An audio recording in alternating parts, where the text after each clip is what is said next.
டேய் யாரா நீ? எந்த ஊர்ரா? தண்ணிக்குள்ள என்ன பண்ண? தவக்கலைக்கு பிறந்தவனா? எங்க பரம்பரையா அப்படித்தான். ஏதாவது டென்ஷன் ஆனா தண்ணிக்குள்ள போயிருவோம். டென்ஷன் குறைஞ்ச உடனே தண்ணில இருந்து வெளியே வந்துருவோம். இந்த வித்தைய எங்க தாத்தா எங்க அப்பாரு சொல்லி கொடுத்தாரு.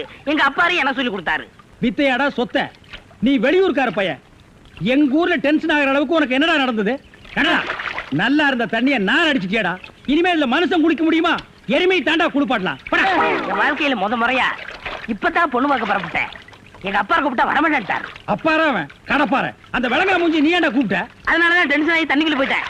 நீ டென்ஷன் ஆகிற அளவுக்கு இந்த பாறை மூஞ்சியை விரும்புற அளவுக்கு எங்க ஊர்ல யாரா பொண்ணு இருக்கிறா? யாரோ கொழுந்துன்னு ஒரு பொண்ணு இருக்காமே. கொழுந்தா? மறி கொழுந்தா? அதேதான். ஏன் உங்களுக்கு தெரியுமா? தெரியும் மாவா. மாப்பிள, அவ எனக்கு ஒரு வகையில தங்கச்சி மாதிரி. உங்க 2 பேர் கல்யாணத்தை நானே நடத்தி வைக்கிற மாப்பிள. ஐயோ, நான் டென்ஷன் ஆனதுக்கு காரணமே நீதான்.